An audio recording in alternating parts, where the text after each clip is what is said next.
UP board class 10th subject math exercise 3.5 चल रही थी, दो चरों वाले रैखिक समीकरण।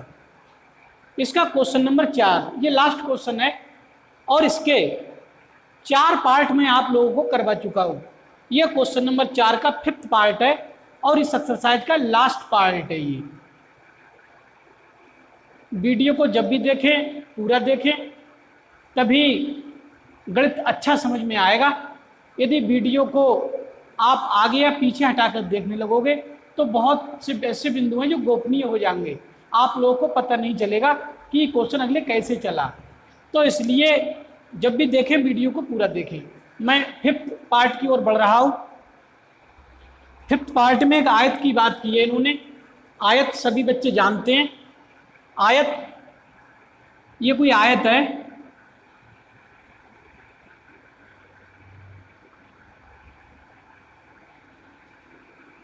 ये आयत है। तो इस आयत की लंबाई पता नहीं है हमारे लिए, लंबाई मान ले रहे हैं x इकाई। क्वेश्चन इकाई में दिया हुआ है तो इकाई मानिए मैंने, चौड़ाई मान ले रहे हैं y इकाई। और यहाँ लिख भी देंगे, लिख देंगे माना आयत की लंबाई,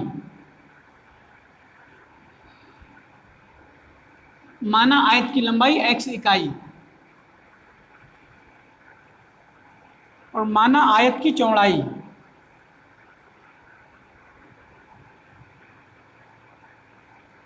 y इकाई। ये है। तो ये आयत की लंबाई और चौड़ाई हमने मान ली। अब हम क्वेश्चन को पढ़ेंगे और क्वेश्चन में जैसा ये कहेंगे वैसा ही लिखेंगे। एक बात तो निश्चित है, अगर आयत की लंबाई x इकाई है, चौड़ाई y इकाई है, तब आयत का क्षेत्रफल यहाँ से देख सकते हैं हम। तब आयत का क्षेत्रफल, आयत का क्षेत्रफल होता है लंबाई गुणा चौड़ाई। तो क्षेत्रफल हो जाएगा लंबाई x चौड़ाई y, एक्स वाई वर्ग इकाई। क्षेत्रफल का मात्रक वर्ग होता है इकाई। तो इस आयत का क्षेत्रफल वर्ग इकाई में एक्स वाई आ जाएगा, लंबाई गुणा चौड़ाई, लंबाई x चौड़ाई y। अभी तक हमने क्वेश्चन में कुछ नहीं पढ़ा, केवल क्वेश्चन में आयत की बात की गई थी। आयत की लंबाई चौड़ाई हमने अपनी तरफ से मानी है, तब हमने आयत का क्षेत्रफल भी निकाल लिया। अब मैं क्वेश्चन पढ़ रहा हूँ फर्स्ट केस। फर्स्ट केस में क्या कहा है क्वेश्चन में वो देखें। फर्स्ट केस में क्वेश्चन में ये कहा है कि आयत का क्षेत्रफल 9 वर्ग इकाई कम हो जाता। कब हो जाता कम? सुनो, कब कम हो जाता? यदि उसकी लंबाई 5 इकाई कम कर दी जाती और चौड़ाई 3 इकाई बढ़ा दी जाती। तो लंबाई x थी, x में 5 इकाई कम कर दिए गए तो लंबाई x - 5 हो जाएगी। लंबाई कह रहे हैं 5 इकाई कम कर दिया और चौड़ाई 3 इकाई बढ़ा दी। चौड़ाई कितनी है? चौड़ाई y है, 3 इकाई बढ़ा दी चौड़ाई, तो चौड़ाई इतनी हो जाएगी, y + 3 हो जाएगी ना चौड़ाई। लंबाई 5 इकाई कम कर दी, चौड़ाई 3 इकाई बढ़ा दी, तो ये लंबाई हो गई, ये चौड़ाई हो गई। लंबाई गुणा चौड़ाई अगर दोनों गुणा कर लें तो ये क्षेत्रफल आ जाएगा। लंबाई गुणा चौड़ाई क्षेत्रफल आ गया। ये क्षेत्रफल कम आया है पहले से। कितना कम आया है? क्वेश्चन में कहा गया है पहले से 9 वर्ग इकाई कम हो जाता है।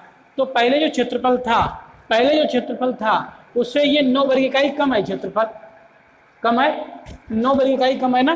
तो इसमें यदि मैं 9 वर्ग इकाई और जोड़ दूं तो अब तो ये कम नहीं रहेगा।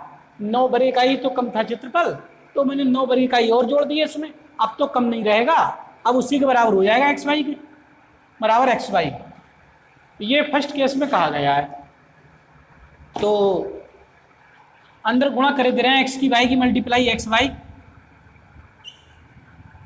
एक्स की और 3 की गुणा हो जाएगी 3x।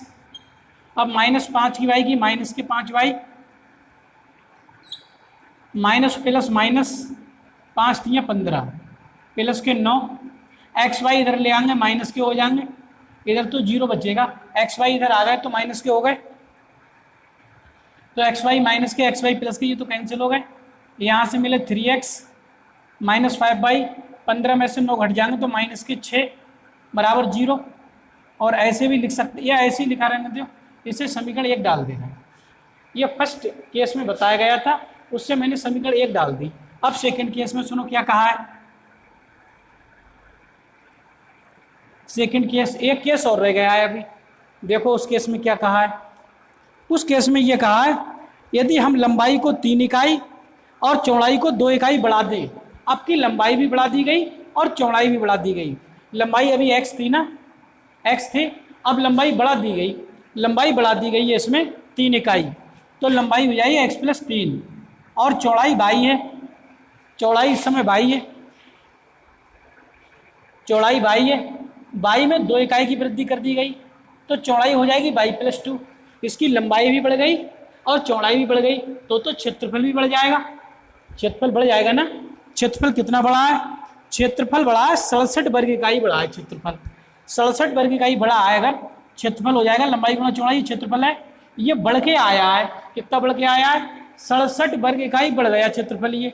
तो इसमें 67 वर्ग इकाई घटा दे रहे हैं, इतना ही तो बढ़ा था, इतना बढ़ा था, जितना बढ़ा था वो कम कर दिया। अब तो पुराना क्षेत्रफल ही बचा होगा एक्स वाई, अब तो उसी के बराबर आ जाएगा एक्स वाई के, सही। तो ये सेकंड केस था, इसको भी हल कर ले रहे हैं। एक्स की वाई की मल्टीप्लाई एक्स वाई, एक्स की 2 की मल्टीप्लाई 2x, 3 की वाई की मल्टीप्लाई प्लस के 3y, 3 दूनी प्लस के 6 माइनस के 67, एक्स वाई इधर ले आए माइनस के हो गए एक्स वाई बराबर 0।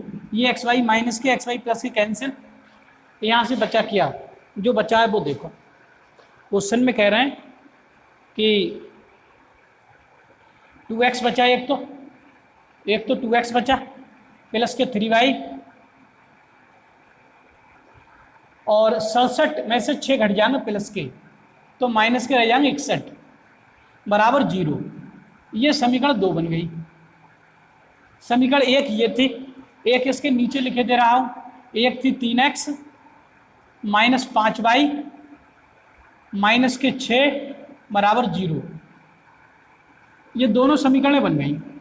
इन दोनों समीकरणों को हल करे ले रहा हूँ वज्र गुणन विधि से, समीकरणों का हल। तो यहाँ लिखे देंगे वज्र गुणन विधि से हल। तो इस विधि से हल कर दे रहे हैं इसे।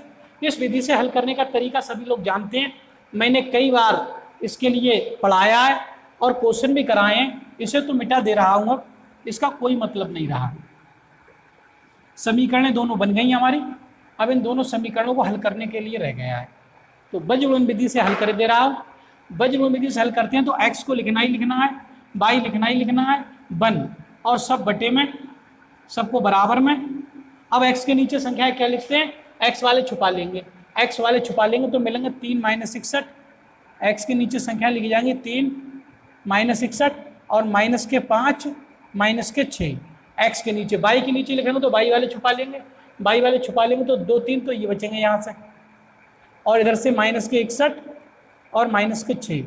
एक के नीचे लिखेंगे तो लास्ट वाले अक्षर पर छुपा लेंगे, तो 2 3 3 माइनस 5, 2 3 3 माइनस 5।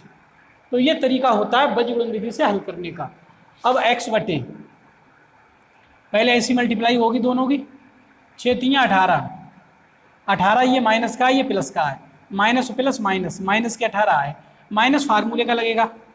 अब ऐसी मल्टीप्लाई होगी, माइनस और माइनस प्लस के मिलेंगे, 5 एकम 5, 5 छक 30, तो 305 मिलेंगे, ये मिलेंगे 305, 5 एकम 5, 5 छक 30, और ये माइनस माइनस प्लस, प्लस के मिलेंगे, ये प्लस के मिलेंगे 305।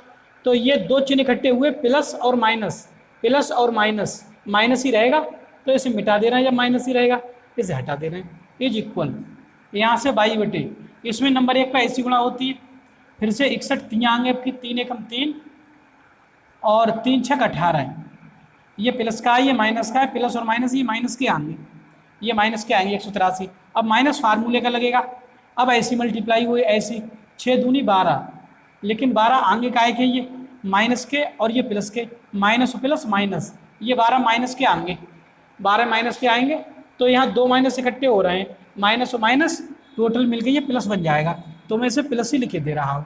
इज इक्वल, अब इस साइड से 1 अपॉन, पहले ऐसी मल्टीप्लाई 5 दूनी 10 काहे के आएंगे, ये माइनस का, ये प्लस का, माइनस प्लस माइनस, माइनस के 10, माइनस सूत्र का। अब ऐसी मल्टीप्लाई होगी, 3 3 9, तो यहाँ से मिले x बटे, ये मिले 8 और 5 13, माइनस के हो जाएंगे 323, 323 हो जाएंगे माइनस के, और ये हो जाएंगे y इज इक्वल बाई बटे, ये माइनस के बचेंगे, कितने बचेंगे माइनस के, 3 में से 2 घट जाएगा,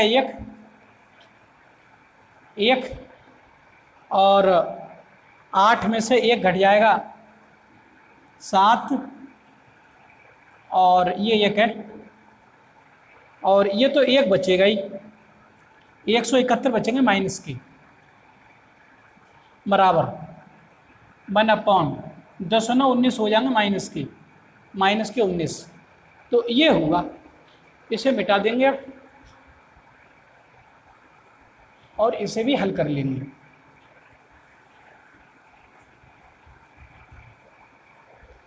सुनो, यहाँ से एक बार ये इसके बराबर कर देंगे, एक बार ये इसके बराबर कर देंगे, एक बार x बटे माइनस के 323 बराबर लिख देंगे, इधर 1 बटे माइनस के 19, तो माइनस से माइनस तो दोनों तरफ कट जाएगा, ये 19 से कट जाएंगे, 19 से कम 1 19, और 19 से कम 19, कितने बचे, 13 बचे, ये 19 से कटेंगे, 19 से कम 19, तो 32 में से 19 घट जाएंगे, कितने मतलब 13 ही तो बचेंगे, तो 13 और 3 ये 133 हो गए, 19 7 133, 19 7 133, तो ये कैंसिल हो गए, तिरछी मल्टीप्लाई x एकम x बराबर 17 एकम 17, x का मान 17 आ गया निकल के, एक बार y बराबर इसके लिख देंगे, y बटे यहाँ से माइनस के 171 बराबर इधर 1/, माइनस के 19, तो माइनस से माइनस कैंसिल, 19 से कम 19, 19 नियम 171, तिरछी मल्टीप्लाई y एकम y बराबर 9 एकम 9, तो y का मान 9 आया, तो आयत की लंबाई चौड़ाई आ गई। अब लिख देंगे अतः आयत की लंबाई, अब आंसर लिखा जाएगा अतः आयत की लंबाई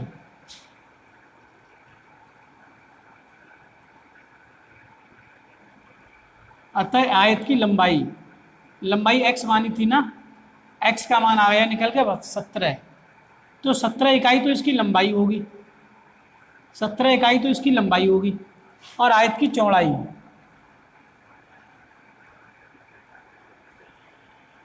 आयत की चौड़ाई बाई का मान आया है 9, तो 9 इकाई इसकी चौड़ाई होगी। अब क्वेश्चन ये कंप्लीट हुआ, यहाँ आंसर लिख देंगे, ये आंसर आया निकल।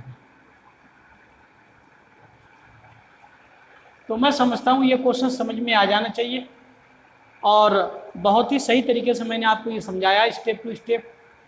तो इस वीडियो में इतना ही, वीडियो को लाइक कर दें, चैनल को भी सब्सक्राइब कर लें, और मेरे द्वारा पढ़ाई हुई वीडियो को यार दोस्तों में भी शेयर कर दिया करो, जिससे गरीब और कमज़ोर वर्ग के बच्चे भी इस निःशुल्क, सस्ती और मुफ्त शिक्षा का आनंद ले सकें और भविष्य में एक अच्छे गणित छात्र के रूप में जाने जा सकें। तो इस वीडियो में इतना ही, धन्यवाद।